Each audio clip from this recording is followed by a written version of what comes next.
G'day guys, welcome back to the channel. So if you're here watching this video, that means that you probably were just maybe finishing up part one. If you haven't checked out part one, I'll leave a link up in the corner here somewhere so you can go and do that. That was the ultimate RGB Kmart gaming setup.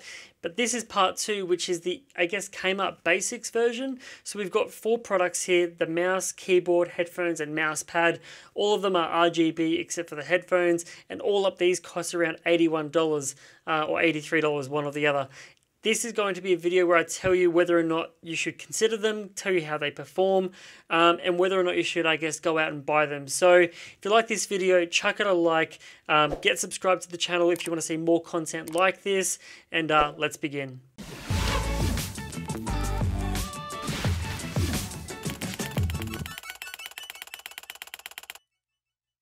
Okay, so first things first is this little RGB mouse. This is $15. You get a scroll wheel, you get 3200 in terms of DPI. You can actually adjust the DPI just by tapping that button and cycling through the different DPI modes. You've got a forward and a back button on the left-hand side of the mouse, and you've got a little third button here, you know, for aiming.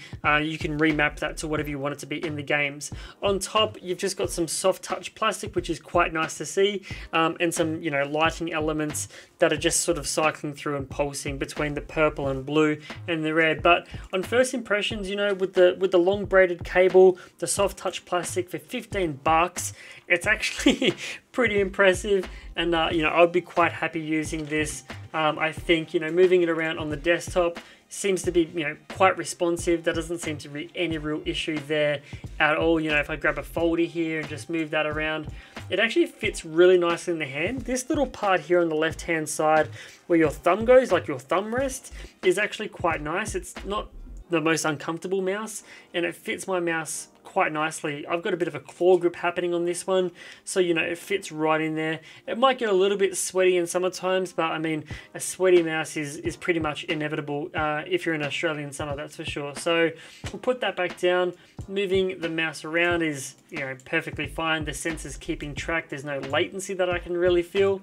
And if you want to, you know, adjust the sensitivity on the fly, you can press that DPI button to make it more or less sensitive. I think there was about 4 modes I just went through there, so I think it's going as low as 800 and as high as 3200 in terms of the DPI sensitivity. Now the mouse pad is another really cool thing. So this is similar to that big one that I just did in the part 1 video. So this mouse pad is just a small version. It has a little USB cable that goes into it and a little button to cycle through the different color modes. It says on there 3 seconds. If you hold it, we'll turn it off, and then 1 second to go ahead and, you know, press that to cycle through the different colors, and eventually you'll get to that mode that I was just on, which is the, you know, the full-on unicorn spew, whatever they call it. So, you know, little mouse pad here, nice stitching. If we put the mouse back on, actually feels pretty good. Like, again, I'd be pretty happy with this. This is a very, very basic setup, but for, I think, like $30 for this combo is actually pretty good. Moving on to the keyboard, nothing really much to say about this. It is a membrane keyboard, a lot of deck flex, obviously, as you would expect. Nice little lighting element going all the way through, and some textured, you know, plastics on here. Nice to see that it's got some media keys along the top as well that are actually a different color, plus a full function row of keys and a number pad. So, you know, don't expect much in terms of, you know, trying to compare it to a mechanical keyboard that might cost a lot more. But again, you know, if you're someone who wants to get this for someone who hasn't ever experienced anything, I think this is a really good place to start. And I mean, most of us have gamed on a membrane keyboard at one point or another. On the bottom side, there are some feet here, so you can raise it to get a bit of incline if you want to do that. There is some, you know, cool textures and stuff like that going on the bottom. But overall, you know, it's not too bad. And there's even a little lighting button here, so you can change the mode to a couple of the different predefined modes. And in the instruction manual, I did read that you can also adjust the brightness, which I think for, like, you know, $15 again, or whatever it costs, maybe $20 for this keyboard, is actually pretty awesome. So you've got, you know, the multimedia buttons, lighting, you know, good solid membrane keyboard here, feels perfectly fine. The little icons on the actual keys are just stickers. So, you know, after a while of use, they will definitely wear off, especially the WASD, which is what you're using to game on a lot of the time.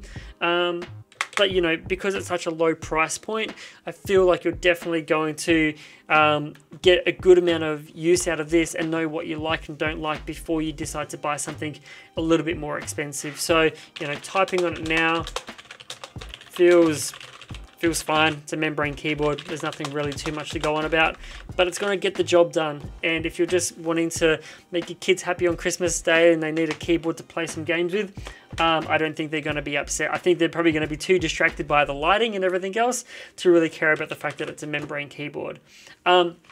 The headphones, last part of the puzzle here. So these are a stereo pair of headphones. These have a inline control here to mute and unmute the microphone. You've also got a little dial here to turn the volume up and down. These simply just connect by a 3.5mm headphone jack. So they'll work with your PC, your laptop, console, Switch, mobile phone, whatever it is that has a 3.5mm headphone jack.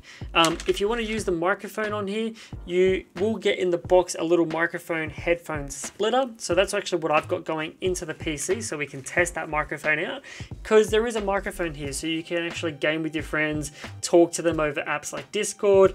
You know, if you're wanting to maybe get into streaming or something like that, or making YouTube videos, you know, this microphone might, I haven't tested it yet, do the job. So in terms of the ear cups, you know, everything's pretty basic. It's plastic, some soft cushioning here, nice little soft headband as well. Let me just whack these on. So they feel fine. I don't have any real issues there.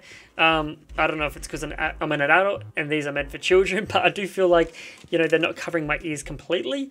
They sit kind of almost all the way over, but there's still a little bit that's poking out. So maybe not for an adult, but definitely fine for a child. And let's open up, you know, iTunes now and play some music. Make sure you've got the right sound device selected in your audio settings. Open up iTunes and we'll see how the music sounds. I'm not expecting much, to be honest, but let's just see how we go. So get a bit of music here, use the same song that I always use. We'll turn it all the way up. So this is at maximum volume. I'm not hearing any distortion yet, so that's a good sign.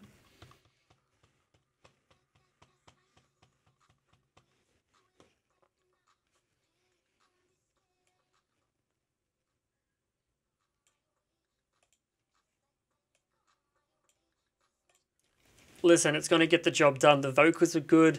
I could hear all the different instruments really well. The bass was a little bit lacking, but again, these are a very, very cheap pair of headphones. Not to say that there wasn't bass there. I think that these would be perfectly fine for, you know, again, children who are maybe just getting into gaming or watching videos on YouTube and just want something a little bit better than the earbuds that they're currently ramming into their ears. And even at maximum volume, like, it's not super loud where it's going to hurt their eardrums or anything like that. So I think that's definitely a concern for a lot of you that might get a pair of headphones for your child and it might actually hurt them if it goes up too loud. But these definitely don't feel like that's ever going to really happen. So definitely a decent pair of headphones for the money. Comfort is fine. Does the job. You know, you get a braided cable, so hopefully that's going to stand up a little bit to a bit of abuse. And then you've got like a little clip on here as well, so they can clip it onto their shirt or something, which is pretty cute. So what we'll do now is we'll fire up an application called OBS, and we'll actually see how that sounds. See how the recording using the microphone built into these headphones actually sounds. Okay, so we're currently using OBS Studio to capture the sound from this particular microphone.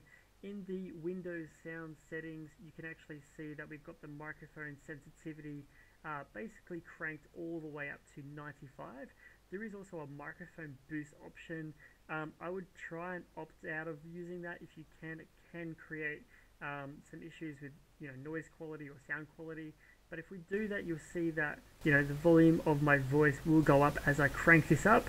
But depending on, I guess, who it is that is speaking, you might lose a bit of quality. So I'm going to turn this all the way back down to 0, turn the microphone up to 100, and then that way you get a bit of an idea of how well this microphone will perform, but from the indicator that I'm seeing in the mixer on OBS, it's picking up my voice. And I think if you're just playing games with your friends, maybe if you just want to chat on Skype or something like that with your family or something, these headphones will do perfectly fine. So I'm pretty happy with this whole setup. Let me know what you guys think. So now we're at the end of the Kmart Basics gaming setup. You guys have already seen and taken a look at part 1 with all of the ultimate Kmart gaming stuff, and this was the basics version, which was about half the price, and we did include the headphone stand as I sort of mentioned in part 1. So if you haven't seen that video, go back and watch that one. But whether or not you should actually go out and buy this basic stuff, you know, it's costing you around about 80 bucks for 4 things. It's roughly about $20 per piece. I think that's actually, again, really good value. Everything works pretty much as you would expect. The microphone on the headphones is probably my only real main concern. I wouldn't necessarily feel confident giving that to someone and saying that they're going to be able to game online with their friends and their friends would be able to hear them properly, or a Skype call, or just chatting online, or whatever it might be. So the headphones is probably my only concern just for the microphone portion. That being said, Kmart does sell a standalone microphone that I haven't yet checked out, so maybe that's something that I can do for the future. But the keyboard, the mouse, the mouse pad all perform perfectly fine. They are exactly what you would expect them to be, and they do the job perfectly. Like, I was playing some Call of Duty this afternoon on those particular components, on those peripherals, sorry, and it all works exactly as I would expect. I didn't feel like I was at a huge disadvantage because I was using something cheaper. So definitely, if you're on a budget and you're looking to, you know, make your, I guess, child or friend or whoever happy on Christmas Day or something like that, even if you just want to get them something as a gift to start off on without spending a lot of money, then I definitely give these particular products my seal of recommendation, if you want to call it that. I want to know what you guys think though. If you guys have any comments, questions, feedback, thoughts, anything like that at all. If you want me to check out some other Kmart gaming stuff I've been seeing recently that they're doing now, gaming desks and monitors and a whole bunch of other stuff. So it's really interesting to see where Kmart's going to go with this, but let me know what you guys think of this video.